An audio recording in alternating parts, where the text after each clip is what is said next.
제가 예전에 한국에서 운전면허를 따고 실제로 도로에서 운전을 해본 적이 없거든요. 근데 태국에서 도로 연수를 10시간 받고 이번에 처음 이렇게 여행을 오게 됐습니다. 근데 태국 같은 경우는 우리나라랑 왼쪽 오른쪽이 반대잖아요. 태국에 오시면 처음에 좀 헷갈린다라고 하시는 분들이 계신데, 저 같은 경우는 한국에서 운전 경험이 거의 없다시피 하기 때문에, 면허밖에 안 땄기 때문에 여기서 반대로 운전하는 거에 대한 어색함 이런 건 없더라고요. 저는 이게 어떻게 보면 거의 처음이다 보니까. 그리고 10시간 운전을 제가 연수를 받으면서 느낀 게, 제가 연수를 받은 곳이 우리나라 자동차 학원 같은 그런 느낌이 아니고요, 굉장히 어떤 작은 어떤 가게예요. 구멍가게 같은 곳에 운전면허 학원이라고 써놓고 어떤 부부가 운영하는데, 남편분이 그냥 학생들이 오면 가르치는 그런 식으로 수업을 하더라고요. 그래서 차 한 대만 본인 차 갖다 놓고, 이제 조수석에는 브레이크 페달이 있고요, 당연히. 실제로 좌회전 우회전 연습하는 거나 주차하는 곳 이런 것도 우리나라 운전학원이랑은 전혀 퀄리티가 다르고, 어떤 방콕의 약간 외곽 지역에 풀숲들이 막 많은 곳에 물병 같은 거 세워두고 이렇게 주차하는 연습도 하고 그랬거든요. 영상으로 담지 못했는데 아무튼 참 특이하더라고요, 태국은. 여기가 카오야이라는 곳입니다. 산속에 있는 한 호텔이고요. 여기 카오야이 국립공원이 태국인들한테 굉장히 많은 여행지인데, 물론 외국인들도 많이 오죠. 방콕에서 북쪽으로 한 3시간 정도 차로 오실 수가 있고, 제가 처음 태국에서 차를 운전해서 와봤습니다. 10시간 연수에 3,500밭, 우리 돈으로 14만원 정도. 우리나라 도로 연수는 이거보다 훨씬 비싸다고 제가 들었는데, 태국 로컬이 확실히 저렴하긴 하죠. 숙소가 여기 굉장히 멋있는 곳이죠. 굉장히 유럽풍의 어떤 건물들도 굉장히 많던데, 여기가 조식을 먹는 곳인데 여기 수영장이 이렇게 있고, 수영장 분위기도 이렇게 자연 속에 있는, 너무 멋있지 않나요? 카오야이 같은 곳에 전형적인 이렇게 약간 굉장히 예쁜 숙소 같은 느낌인데, 이쪽이 이런 숙소들이 굉장히 많다 그래요. 물론 가격대도 저렴한 데부터 뭐 몇십만 원대까지 굉장히 다양하게 있지만, 항상 방콕이 최고라고 외치던 저였는데 여기로 오니까 방콕도 최고지만 이렇게 더 멋있는 곳들이 있구나라는 생각이 드네요. 제가 참 시야가 좁게 살아왔던 것 같아요, 그동안. 카오야이에 카오 하면은 산, 야이 하면 크다, 큰 산, 이렇게 해석을 할 수 있을 것 같은데, 가족들이 오기가 굉장히 좋죠. 이렇게 아이들 놀 수 있는 놀이터 같은 것들도 있고, 진짜 태국은 몇 번을 와도 가볼 곳들이 이렇게 많다는 게 참 진짜 최고의 여행지다운 것 같아요. 여기는 매지컬 우드라고 써있는데, 매일 방콕의 도심 속에서 이렇게 처박혀 살다가 이렇게 자연 속에 들어오니까 또 다른 태국이라는 게 느껴질 정도로 감회가 참 새로운데요. 힐링이 제대로 되는 곳이구나. 이 보라색 꽃도 있고 이 노란색 꽃도 있고. 제가 도로에서 운전대를 처음 잡고 이렇게 카오야이를 오게 됐거든요. 또 조심조심 운전해서 왔는데, 역시 차가 있으니까 그동안 오지 못했던 곳을 오게 되고, 또 이렇게 새로운 곳을 보니까 역시 사람은 환경의 변화가 있으니까 내가 가진 시선의 변화도 생기는 것 같아요. 새로운 관점에서 뭔가를 볼 수 있게 되고, 제가 이런 카오야이를 예전에 올 수 있을 거라고 상상도 못했거든요. 앙깹남 사이선이라고 써있네요. 사이선 저수지라는 곳인데, 제가 지금 차를 운전하면서 이 곳곳의 포인트들을 지금 다니고 있거든요. 각각의 포인트들이 이제 거리들이 굉장히 떨어져 있기 때문에, 그리고 산길 운전이라 굉장히 힘듭니다. 제가 어제 처음 도로에서 이렇게 운전대를 잡아본, 이제 실전에서 운전대를 잡아본 사람인데, 산길 운전하는 게 쉽지 않더라고요. 진짜 산길은 이 도로도 굉장히 좁고, 차들도 나름 또 쌩쌩 달리고, 언덕이 굉장히 많고, 커브길이, 와, 저 운전하다가 아주 심장이 벌렁벌렁한 적이 굉장히 많았는데, 우타얀 행차 카오야이, 카오야이 국립공원이라고 써있네요. 제가 지금 있는 이 카오야이 국립공원이 2166제곱미터, 서울의 3배가 넘습니다. 크기가 굉장히 크죠. 그래서 이 국립공원을 하루에 이렇게 다 돌아보기는 힘든데, 외국인은 입장료가 400바트이고요 제가 처음에 성인 티켓 달라고 하니까 저한테 태국인이냐고 물어보는 거예요. 그래서 외국인이라고 얘기를 했는데, 그러면 400바트를 내야 된다는 거예요. 그래서 제가 얘기를 했죠. 내가 태국에서 10년 이상 살고 있는데 태국인 가격으로 해줄 수 있냐, 법에 어긋나니 안 된다라고 하더라고요. 뭐 당연히 안 되는 건데 말이라도 한번 꺼내 봤습니다만, 뭐 역시나 얄짤 없네요. 이제 또 슬슬 이동을 해 봐야지. 제가 태국에서 유튜브 촬영을 하기 시작한 지가 거의 한 2년이 좀 넘었거든요. 2년 동안 여기저기 다니면서 사실 어떻게 보면 굉장히 한정된 곳들만 갔던 것 같아요. 방콕이랑 방콕 주변 혹은 방콕 내 이런 로컬 지역들, 가끔씩 제가 지방 도시들도 한 번씩 가기는 했는데 제가 보여드린 부분은 저는 항상 굉장히 한정적이었다고 생각하거든요. 왜냐하면 차가 없었기 때문에.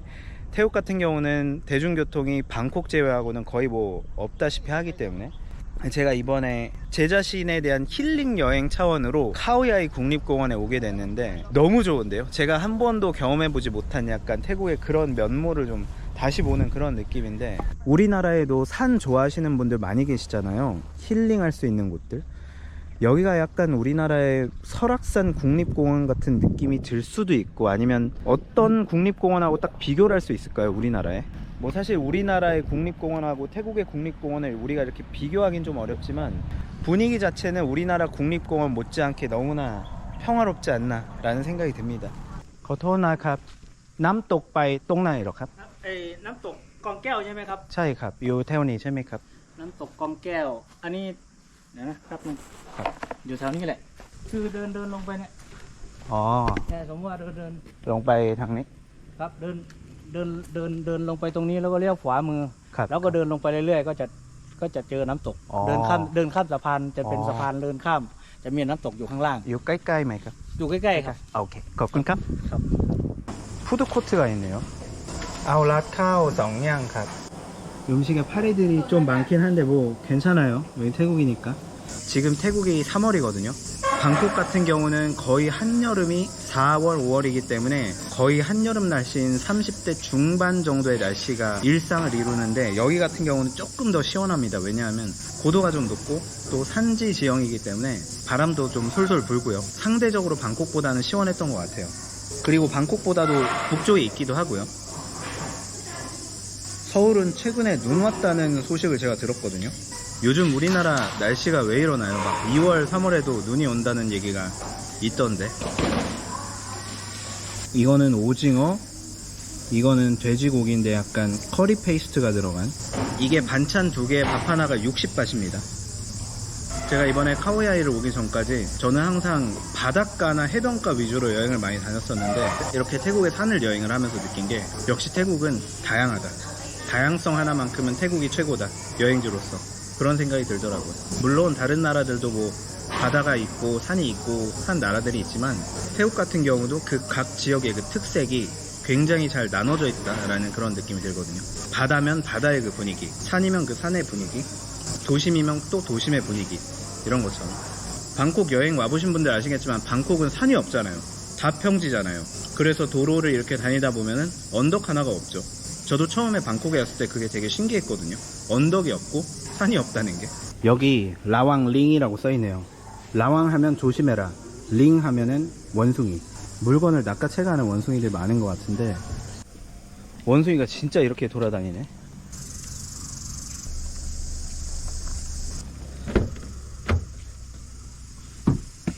여기가 확실히 산길이라 그런지 도로가 굉장히 좁고 커브길하고 언덕이 굉장히 많습니다. 저 같은 초보가 운전하기에는 굉장히 난이도가 높은 곳인 것 같긴 한데, 제가 벌써 이런 초행길부터 이런 난이도 높은 코스를 참 카오야이로 오게 되다 보니까 반강제로 이렇게 운전을 하게 됐네요. 지금도 카메라를 켜놓고 말하는 게 굉장히 쉽지가 않은데, 진짜 여기 신경 쓰느냐 운전 신경 쓰느냐 쉽지가 않습니다. 여기 엄청 예쁜 카페를 왔는데 사람이 없네요. 엘 카페라는 곳인데, 허니 토스트. 이렇게 예쁜 카페가 있습니다. 너무 한적하고 어디 우리나라의 경기도 가평에 온 느낌? 가평에 이런 곳이 있나요? 제가 정확히는 모르겠는데, 저는 지금 여기가 태국이라는 게 믿기지 않을 정도로 너무나 예쁜 카페에 왔는데, 그냥 카페 자체가 그냥 우리가 진짜 동화 속에서나 상상할 법한 그러한 산 속에 있는 카페거든요. 확실히 차가 있으니까 이런 데도 올 수가 있네요. 일요일 오후라서 사람이 없는 것 같은데, 여기 놀러온 사람들은 이제 다 방콕에 돌아갈 시간이기 때문에 뒤에 이렇게 오렌지도 보이고 이렇게 꽃들도 데코레이션 해놨고, 그냥 이런 데서 한 달 살기 막 이런 거 해보고 싶은데요. 태국에 이렇게 멋있는 데가 있었구나. 난 그동안 태국 여행을 제대로 하긴 한 걸까라는 생각이 듭니다. 제가 태국 관련 영상을 100 몇십 개, 거의 200개 가까이 올렸음에도 불구하고 이렇게 멋있는 곳은 아직 보여드리질 못했거든요. 제가 이런 곳들을 차 타고 오면서 느낀 게 태국은 정말 우리가 상상하는 그 이상의 많은 여행지들이 있구나. 단지 차가 없었기 때문에 내가 갈 수 있는 곳은 굉장히 한정적이었을 뿐, 차를 타고 다니면 정말 그 이상의 많은 것들을 볼 수가 있구나. 어느 나라든 마찬가지겠지만 태국은 대중교통이 방콕 제외하고는 거의 없다시피 하기 때문에 그게 더더욱 크게 와닿는 것 같아요. 나무가 이렇게 뒤에 있고 하늘은 새파랗고, 이게 블랙베리가 120밭, 요 허니 토스트가 200밭 정도 됩니다. 이거 다 합쳐서 한 11,000원에서 12,000원 정도 된다고 보시면 되고요. 우리나라에서도 이 정도 금액이 될 거라고 저도 생각을 하는데, 이 정도 뷰면은 그 이상의 값어치를 하는 것 같거든요.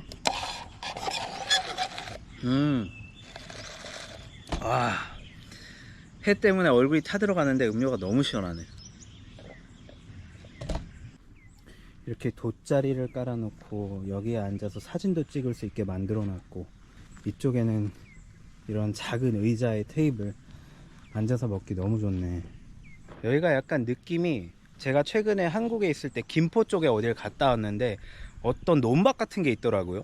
근데 외국인들이 굉장히 많았어요. 어떤 외국인 노동자들처럼 보이던 사람들이 굉장히 많았던 곳이 있는데, 거기에 이런 논밭, 야채밭 같은 느낌이 들더라고요. 제가 한국에서는 태국만큼 많은 곳들을 보지 못해서 대략 어떤 곳이 이런 분위기인지는 잘 모르겠지만, 분명히 우리나라랑 또 비슷한 그러한 분위기도 있긴 있는 것 같아요. 그냥 전형적인 우리나라의 농촌 분위기라고 해야 될까요? 여기 이렇게 데코레이션 귤들로 잘 꾸며놨고요. 롯부리 쪽에 있는 기차역 주변에 있는 저수지를 지금 가고 있는데, 아이고 드디어 도착했네. 롯파이 러이남이라고 써있거든요. 영어로는 플로팅 트레인이라고 돼 있는데, 말 그대로 이 물 위에 기찻길이 있어서 이 기차를 달리는 이런 곳 같아요.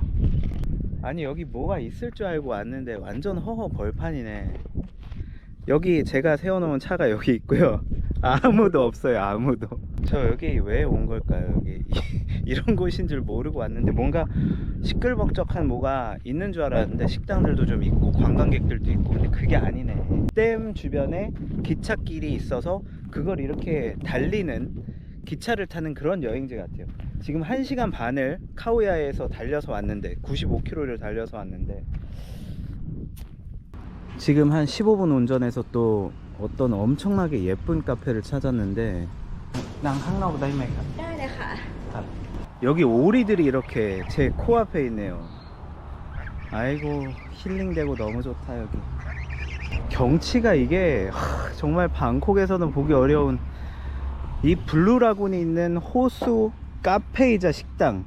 태국 여행을 많이 와보신 분들, 뭐 방콕이라든지 그 근교를 와보신 분들이 많이 계신데, 이렇게 지방의 구석구석 다니다 보면은 태국에 이런 데가 있었어 라고 느낄 만한 곳들이 굉장히 많거든요. 저도 그렇게 느끼는 분들이 굉장히 많은데, 지금 몸이 타들어갈 정도로 너무 더운데 그래도 좋네요. 향도 좋고 날씨도 좋고 분위기도 좋고. 오리들이 더워서 그런지 수영을 하러 가네. 아 귀여워라. 이렇게 오징어 볶음 요리랑 밥을 시켰거든요. 이게 오징어가 들어간 볶음 요리고요. 저는 또 이동을 합니다. 아 배부르네요. 저녁에는 이 매미 소리인지 뭔 소리인지 굉장히 커요. 멋있긴 굉장히 멋있네. 카오야이에서 꿈같은 시간을 보내고 방콕에 오게 됐습니다. 지금 한식이 너무 그리워서 서울촌이라는 태국식 한식을 파는 곳에 왔는데 김치찌개를 시켰거든요. 아 너무 맛이 없네. 김치찌개가 너무 달아요. 얼큰한 김치찌개를 생각을 했는데 태국인 입맛에 맞춘 김치찌개는 너무 달달한 그냥 국물 먹는 맛. 어쨌든 이렇게 태국에서 처음 이렇게 운전을 해서 좀 멀리 이렇게 여행을 가봤는데 개인적으로 되게 인상 깊었던 여행이었던 것 같고요. 앞으로 또 기회가 되면 차를 끌고 태국 곳곳을 한번 여행을 해보고 싶어요. 뭐 운전도 점점 더 적응이 잘 되겠죠. 오늘 알려드릴 태국어는 느아이마 피곤하다, 너무 피곤하다. 오늘 영상 어떻게 보셨는지 짧게 댓글로 남겨주시면 감사드리겠습니다. 오늘 영상 봐주셔서 감사합니다.